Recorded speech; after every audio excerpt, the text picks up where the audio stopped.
Hi friends! బ్లౌజ్‌కి puff hand అనేది ఎలా స్టిచ్ చేసుకోవాలి? అది కూడా కిందన లేస్ అనేది ఇలా లోడింగ్ పద్ధతిలో, సైడ్ జాయింట్ కూడా లోడింగ్ పద్ధతిలో ఎలా స్టిచ్ చేసుకోవాలో చూద్దాము.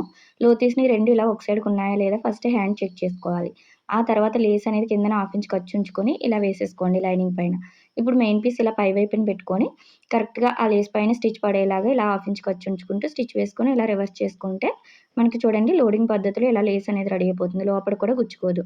ఈ లేస్ అనేది నేను మీషోలో తీసుకున్నాను. చాలా బావుంటుంది. కిందన ట్యాగ్ చేస్తాను తీసుకోండి. మనకి లట్కన్స్‌కి ఆటిలకి కూడా చాలా యూజ్ అవుతుంది.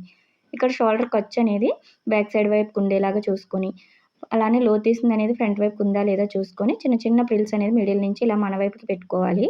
ఇక్కడ టక్ ఇచ్చాం కదా! అక్కడి వరకు పెట్టుకొని ఒకసారి ఇలా చెక్ చేసుకోవాలి. క్లాత్ సరిపోయిందా లేదా అనేది. ఈ పఫ్ హ్యాండ్ కటింగ్ ఆల్రెడీ మన ఛానల్‌లో ఉంది. చెక్ చేయండి.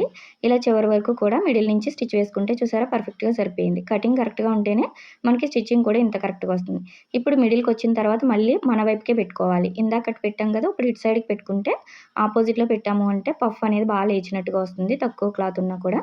ఇక్కడ కూడా చివరి వరకు ఇలా పెట్టుకొని ఒకసారి చెక్ చేసుకోండి. ఇలా మనకి కరెక్ట్‌గా సరిపోయిందా లేదా చూసుకొని స్టిచ్ వేసుకోవాలి. చివరి వరకు అదే హాఫ్ ఇంచ్ ఖర్చుండాలి. చూడండి పఫ్ అనేది మనకి లేచినట్టుగా వస్తుంది. ఇలా కరెక్ట్‌గా వస్తాయి ప్రిల్స్ అనేది. ఇలా ఒకసారి ట్రై చేయండి. లోడింగ్ పద్ధతిలో కూడా సైడ్ జాయింట్ చూడండి. ఇలా హ్యాండ్ దగ్గర ఖర్చులుంటాయి కదా! చంక దగ్గర అవనేది హ్యాండ్ వైపుకి పెట్టుకొని, ఇలా పైనుంచి పాదం ఖర్చు ఉండేలాగా చివరి వరకు స్టిచ్ వేసేసుకోండి. మనం కటింగ్ కరెక్ట్‌గా ఉంటే చివరి వరకు ఇలా కరెక్ట్‌గా వస్తాయి. ఎక్కువ, తక్కువ అనేది రాదు. ఇప్పుడు లోపల సైడ్ చూడండి దారాలనేది లేకుండా మనకి పర్ఫెక్ట్‌గా లోడింగ్ పద్ధతిలో వచ్చేస్తుంది.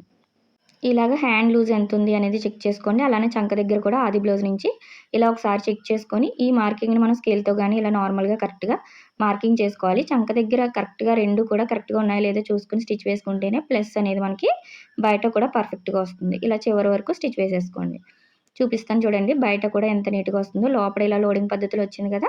బయట కూడా ప్లస్ అనేది ఇంత కరెక్ట్‌గా వస్తుంది. ఫుల్ వీడియో లింక్ అనేది కింద ఇస్తాను. చెక్ చేయండి. ప్లే బటన్ ఉంటుంది కదా! క్లిక్ చేశారు అంటే ఫుల్ వీడియో వస్తుంది. వీడియో నచ్చినట్టయితే లైక్ చేయండి, షేర్ చేయండి, సబ్స్క్రైబ్ చేసుకోండి.